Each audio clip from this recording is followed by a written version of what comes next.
My life unraveled because of a blood test. At 44, I discovered I was prone to diabetes, gout, and hypertension. It scared me enough to change everything. My wife, Jane, 39, and I embarked on a health journey together. We went from a chubby couple to fit. I dropped from 117 kilograms to 85 kilograms, and Jane went from 83 kilograms to 65 kilograms. We felt incredible, and I successfully avoided those diseases. We started attending a gym daily where Baldy, a coach, worked. I noticed men turning to look at Jane as she got in shape.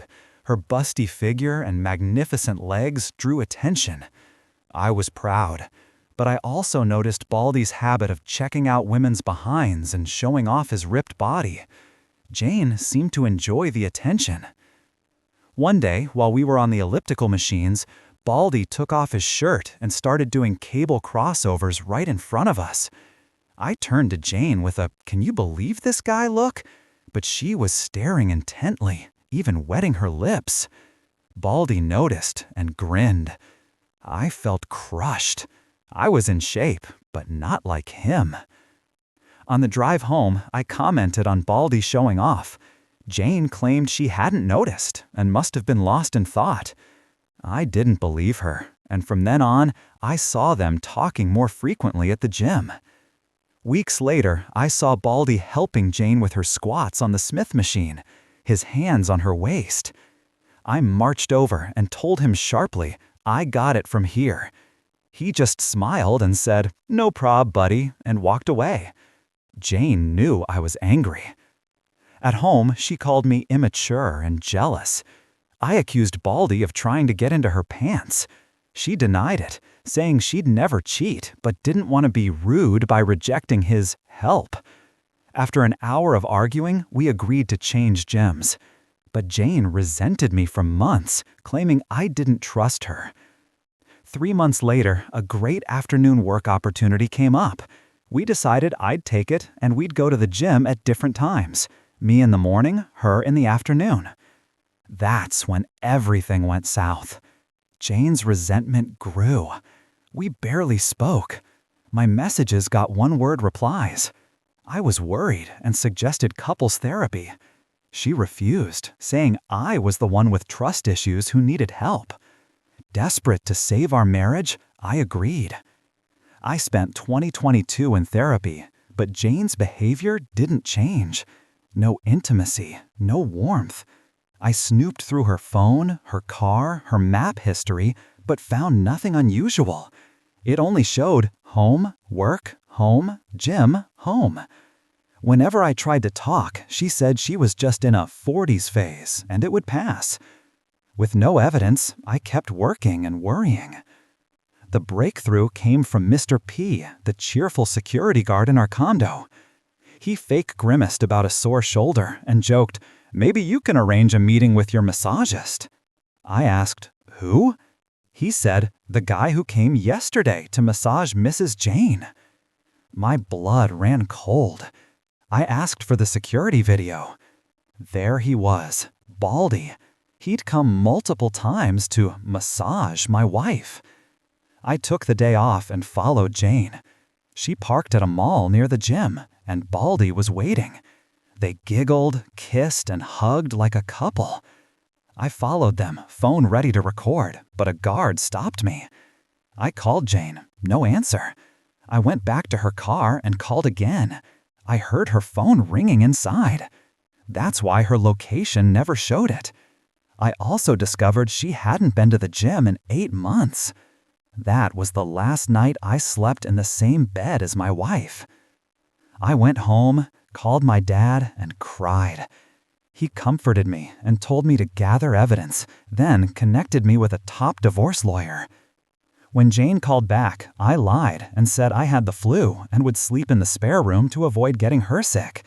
She bought it. That night, I heard her giggling on her phone.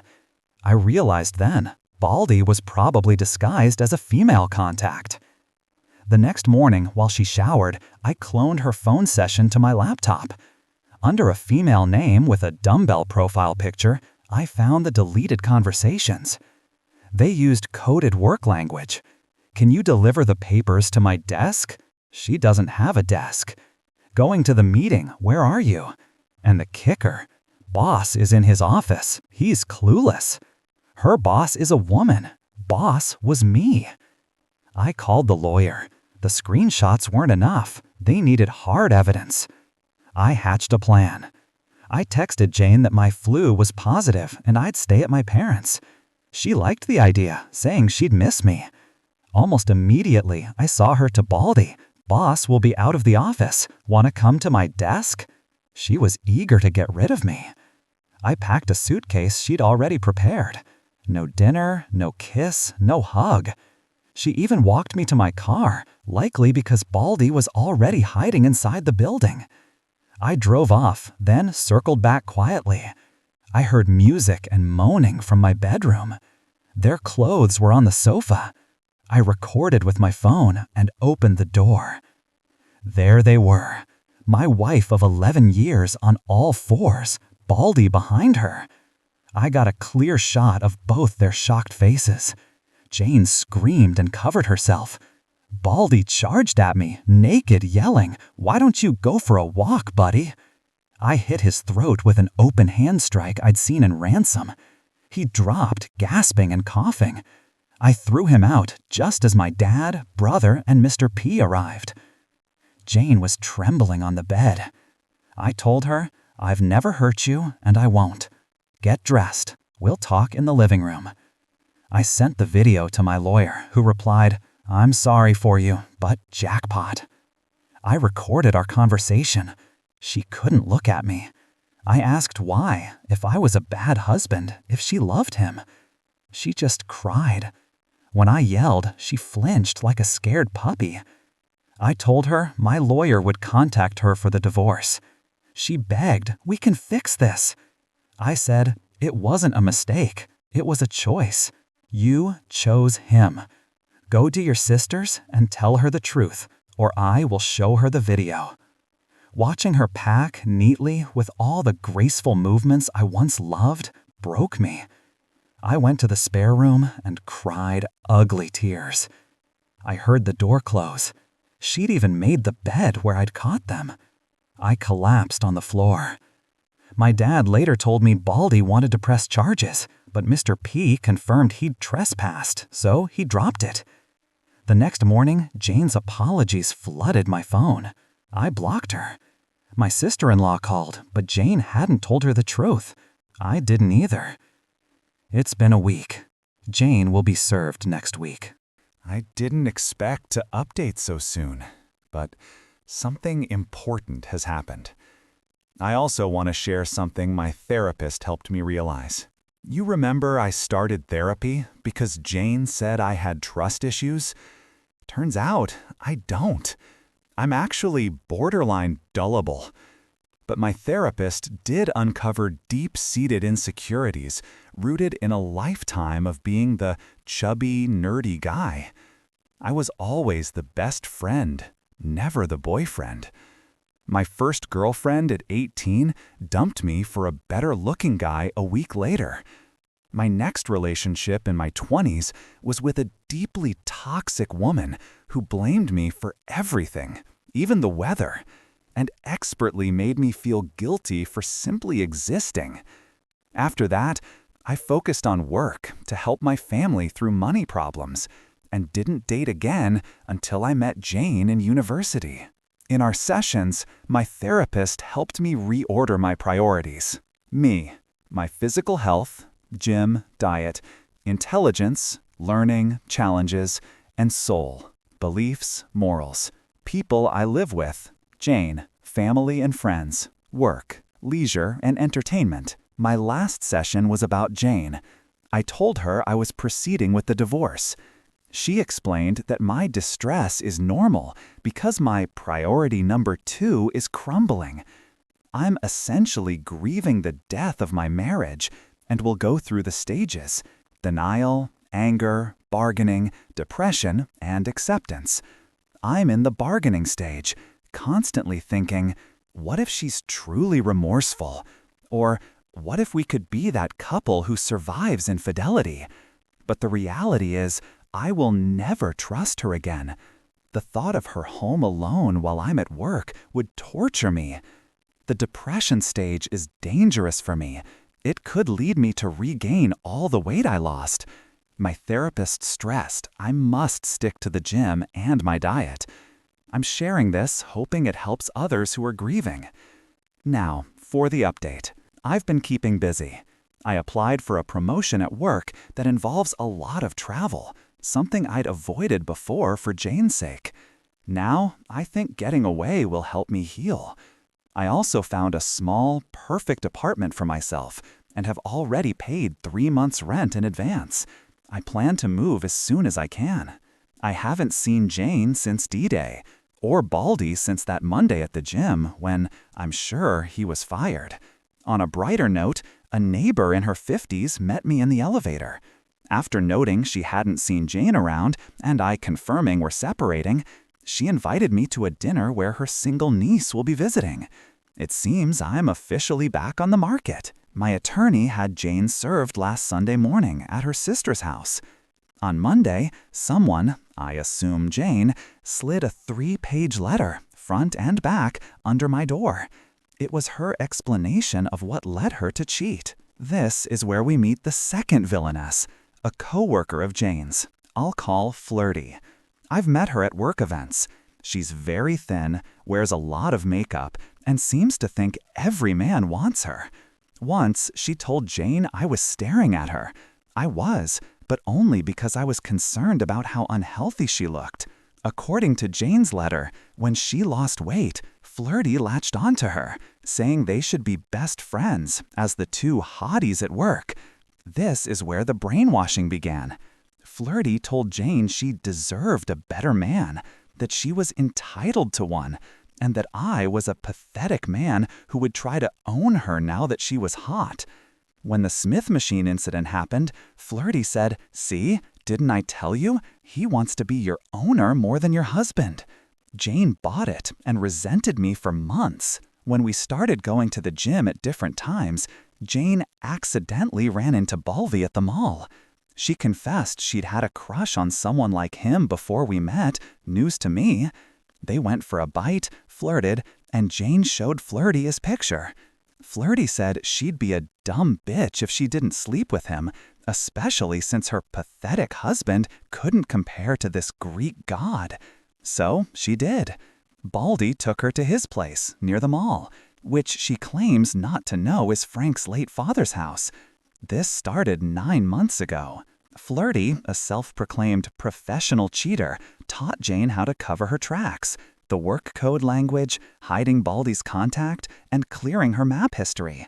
She even advised against changing her phone password, saying it would look too suspicious. Jane wrote that Baldy hated when she talked about him and would punish her by giving her hickeys, which explains why she started wearing pajamas to bed, claiming she was cold. He constantly trash-talked me, though Jane claims she never joined in. Meanwhile, Flirty kept insisting she was entitled to this affair, and that I deserved to be cheated on because I was a beta. Jane said she liked the thrill and the danger, and that the sex was good, but it hurt her to see me trying to be a better husband while she was the cause of my pain. It was easier to just ignore me and enjoy the pleasure Baldy offered. Then came D-Day. She was completely blindsided. She thought I was clueless. I'll quote her directly here. "I was in shock, and I covered myself with the blanket by pure instinct. When I reacted, I saw you pushing and kicking Baldy out of the room and the house. When I heard you closing the door and coming back, I didn't know what to say. I have never seen you this angry before. Then you said, 'I have never hurt you, nor will I.' That's true. In the years we've known each other, you have never hurt me, not even when we found out that it's my fault that we can't have children." She heard me crying in the spare room and wanted to comfort me but didn't know how. She looked at herself in the mirror by the door and couldn't bear her reflection. She cried in her car, asking herself, "What have I done?" She blocked Baldy's calls that night. She arrived at her sister's around midnight, scared to tell the truth because SIL has a strong character. The next day, she told Flirty what happened. Flirty said she should be happy to be rid of her. Another direct quote from their conversation. Jane, and then what? Flirty, babe, you are free. You can have sex with Baldy or any guy you want. Jane, and then what? Flirty, I don't follow you. Jane, what will happen when I'm tired of having sex with a bunch of guys? Flirty, I don't know. Get married, I suppose. Jane, but I already had a marriage. Flirty, but it was with OP. He's a loser. I bet Baldy is 100 times better than him. Jane, no, that's not true. He gave me a good life. Flirty, don't settle for so little. You can have a better man. They had a huge fight in front of their coworkers. Jane can't remember it all, but knows she swore and yelled. Flirty insisted any guy hotter than me was automatically better. It was in that moment Jane realized what she had destroyed. She was inconsolable and was sent home early. The next day, after I showed SIL the video, SIL tricked Jane into going for a drive and demanded to know what she was thinking. Jane cried and said, I don't know. SIL confessed she had always been envious of our 11-year marriage with no huge fights. We seemed so happy. She couldn't believe her little sister could do this, especially since Jane had been there for her when her own husband left her for another woman. SIL let Jane stay, but said she was deeply disappointed and would side with me if I needed help. After being served, Jane knew the divorce was real. She sent a confession to everyone we know. My DMs were flooded with messages of support for me.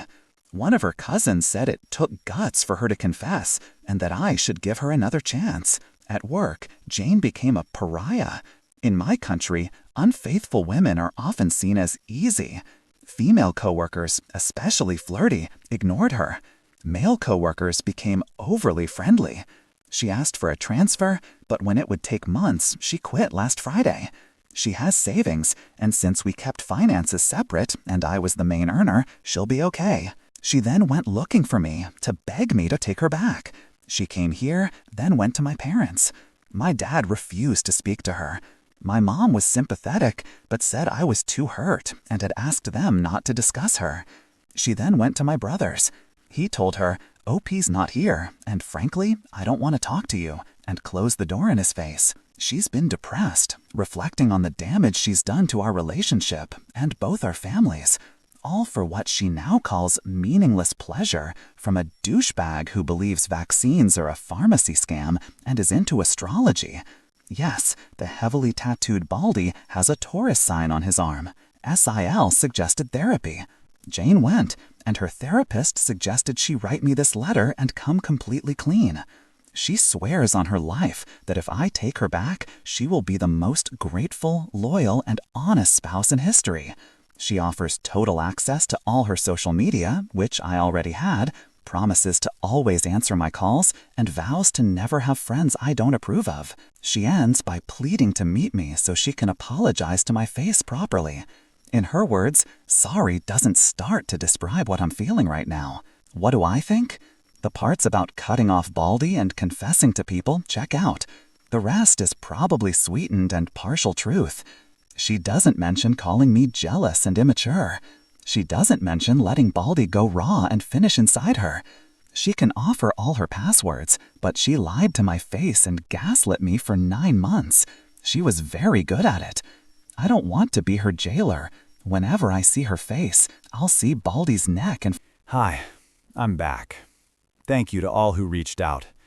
I've been silent because I needed time to reflect, and I finally got it. The last few days have been rough. For those wondering, I did see Jane. It wasn't because I answered her letter, but due to a dumb mistake I made. Here's what happened. A few days after my last post, I had a massive anxiety attack from all the bottled up stress, according to my therapist. My life did a 180, and my mind hadn't had time to adjust. It was my first time experiencing something like this. I thought I was having a stroke. Tachycardia, sweating, and pure panic clouded my judgment. My coworkers called an ambulance. If I hadn't been so terrified, I might have enjoyed the ride.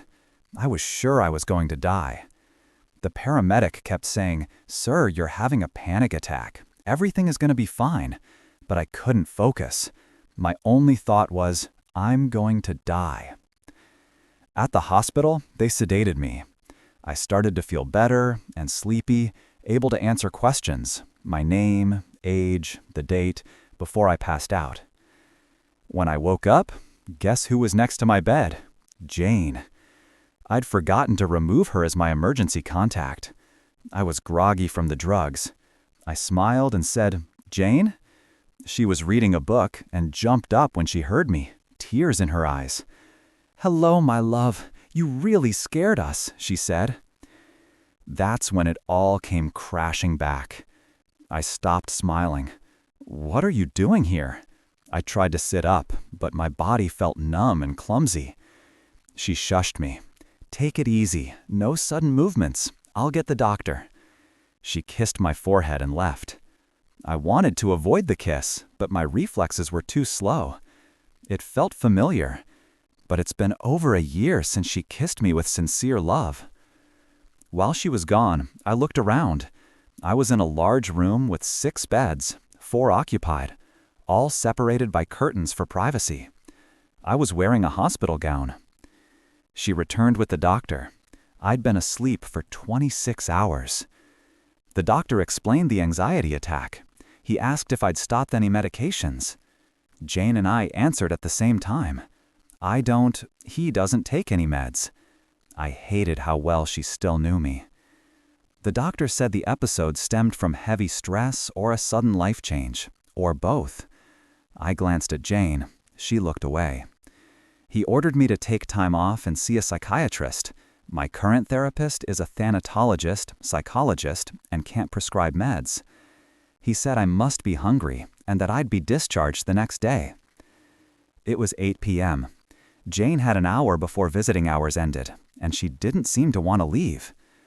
The awkwardness made me chatter like an idiot.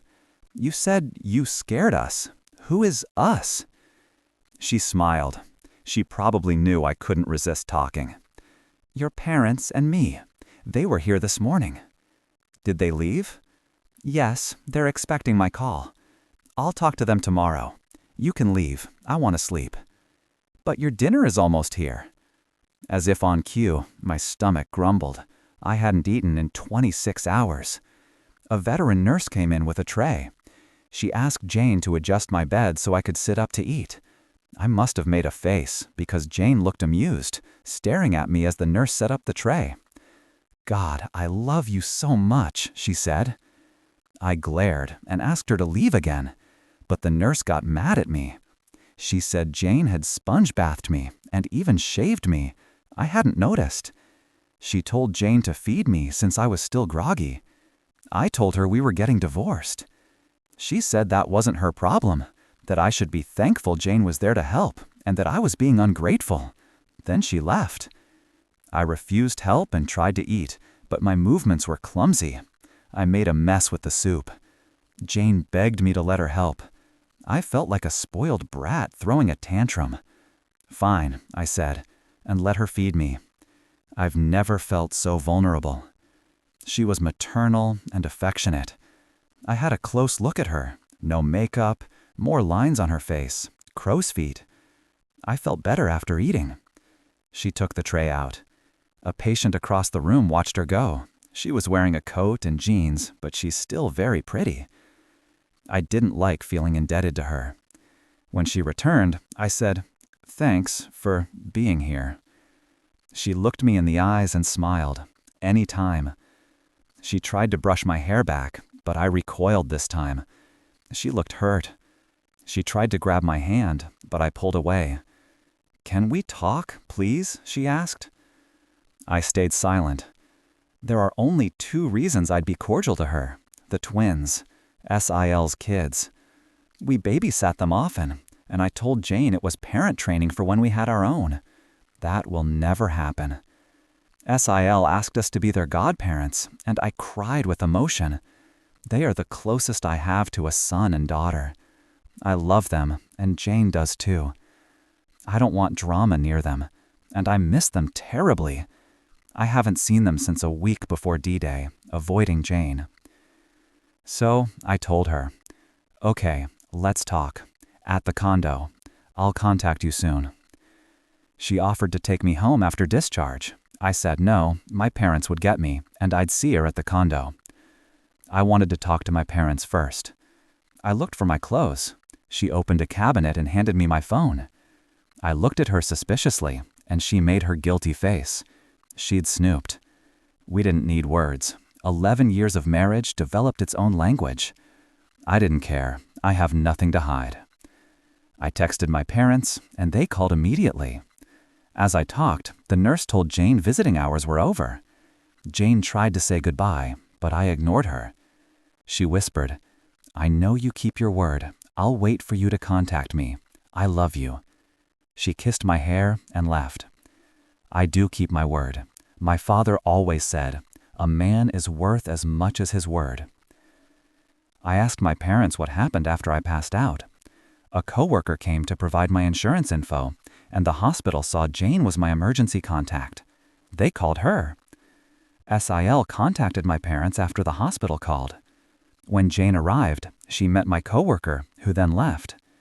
My parents showed up, and my dad was cordial, asking what she knew. After waiting, a nurse took them to the doctor, who said I was physically healthy but suffering psychologically. The doctor asked for Jane since she was the contact. She promised to call my parents after seeing me, and was surprised they were still there. She gave them a ride home, explaining she'd help the nurses undress me and get me into the gown. They didn't discuss the divorce.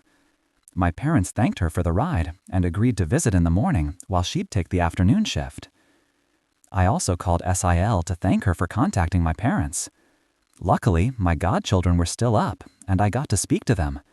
They were drawing get well soon cards for me. I promised to visit next weekend. The next day, Thursday, I was discharged. My parents took me to my new apartment. I'd started moving a week before the panic attack, taking only my personal belongings. Everything else stays in the condo. I'll rent it out fully furnished.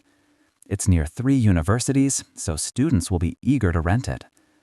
I've bought the basics: a refrigerator, a stove. I have to learn to cook now.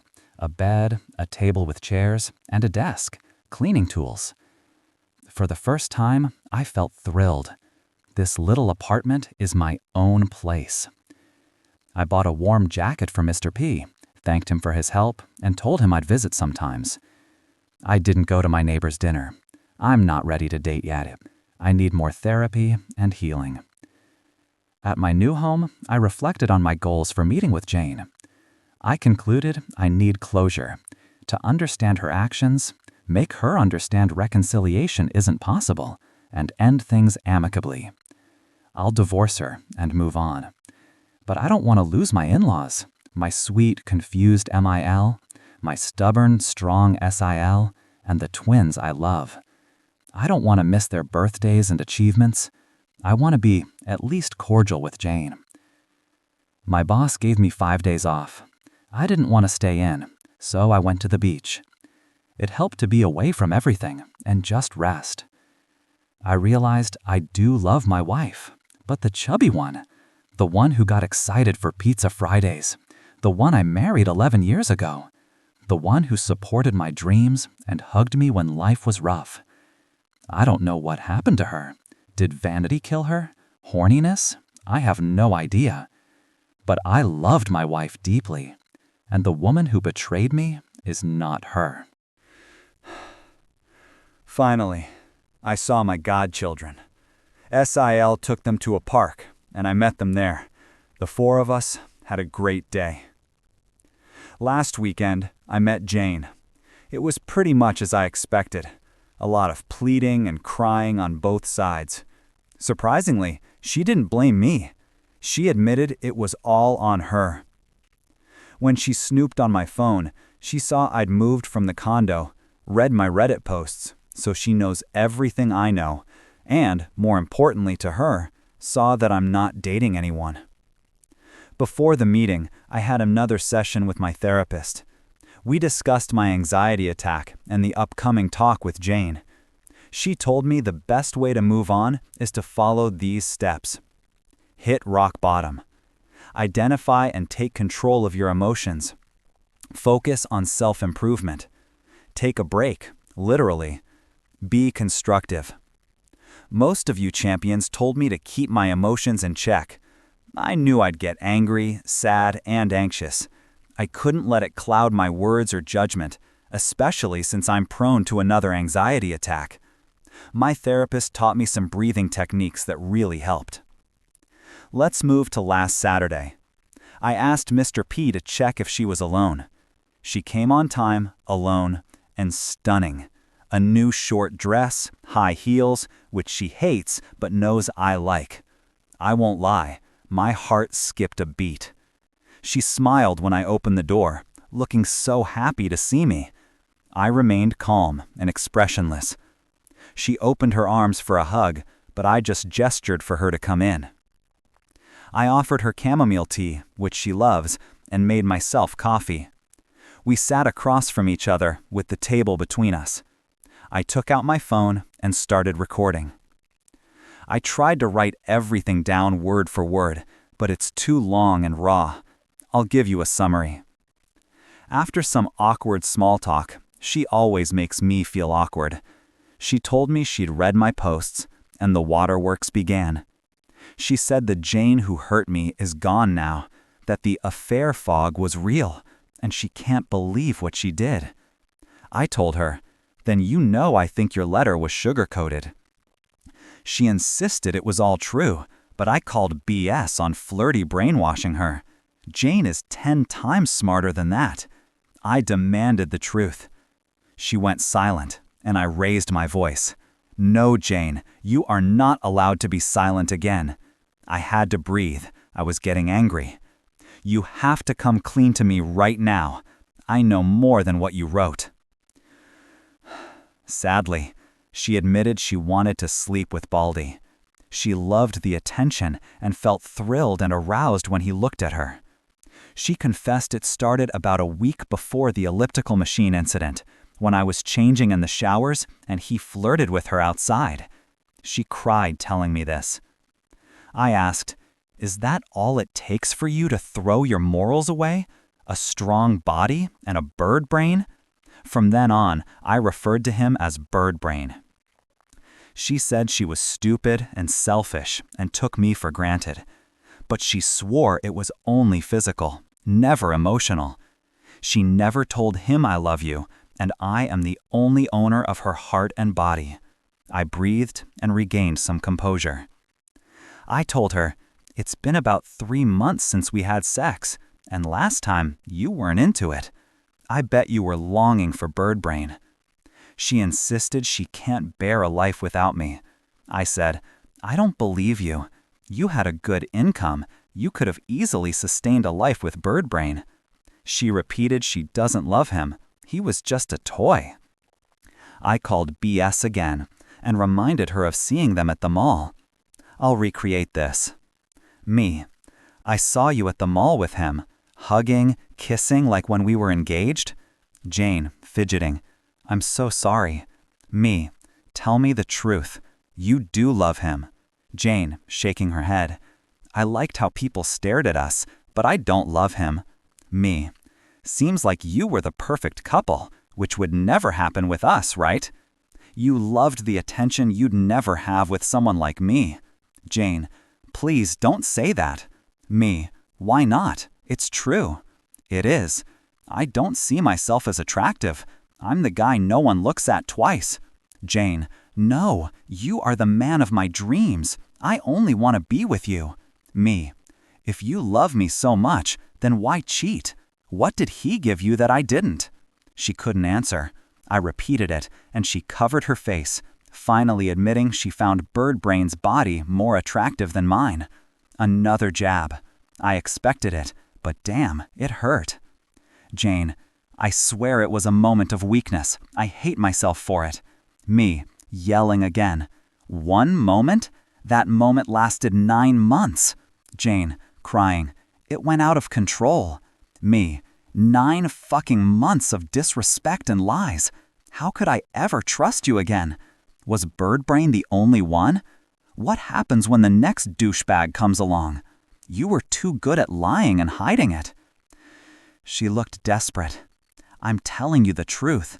I know you have no reason to believe me, but I've reflected. I've seen my life without you, and I'm so sorry. I'm sorry I cheated. I'm sorry I lied. I'm sorry your family hates me. But most of all, I'm ashamed I hurt you. I beg for your forgiveness. I'm here to come clean and fix things so we can be together again. Tears streamed down her face. Before D-Day, I'd have given an arm to ease those tears. Today, I only felt anger. I don't think you get it. I can no longer trust you. I can't be your husband anymore. There's no way I can forget you in that room with him. You texted him the same day I said I was going to my parents. You were ready to get rid of me. My God, Jane. Half an hour after I left, he was inside you, raw, and you let him finish inside. Why? By now, I was crying too. I forced her to answer. She looked defeated and said it made Birdbrain more excited, and she liked it. Since she can't get pregnant, she thought it didn't matter. I swallowed, feeling a huge knot in my throat. With a trembling voice, I asked, "What else?" I was fishing for more information, but I didn't expect what came next. Jane couldn't look me in the eyes. She looked down and said, "He made me beg him to finish inside." It was an uppercut. I couldn't speak for several minutes.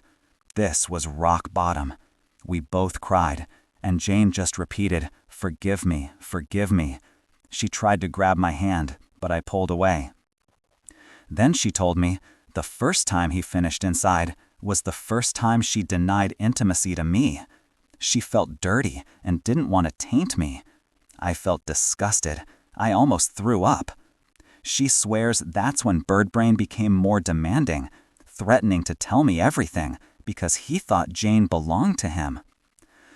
I was speechless, the knot still in my throat. I wiped my tears with my sleeve and used our sign language to tell her her makeup was running. She went to the bathroom and I caught my breath. While she was gone, I knew for sure there was no going back. I was disgusted. I felt gutted. But I also knew I needed to hear this. I needed to know how deep the rabbit hole went. I don't want to carry this anger and confusion anymore. When she returned, I told her I couldn't go on. I need space and time. She said she understood. Before she left, she asked if I would ever forgive her. I told her I didn't know, but I appreciated her honesty. She hugged me. I didn't return it.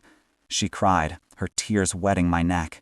She swore on her late father's name, her hero, that she'd never cheat again, that she's gone no contact with Birdbrain, she even called him that, and that she'd devote her life to us. She even proposed gaining weight again so I'd know she was committed. I told her that was nonsense. We both worked hard to lose weight. But she said therapy made her realize she's a narcissist, an attention junkie. I gave her a key to the condo to get all her stuff. Finally, she left. I thought I'd cry more, but strangely, I felt relief. It was like my mind was saying, now you can move on. I lay down and reflected for a long time. I even skipped a meal. I finally accepted that the love of my life is gone. I guess I got my closure.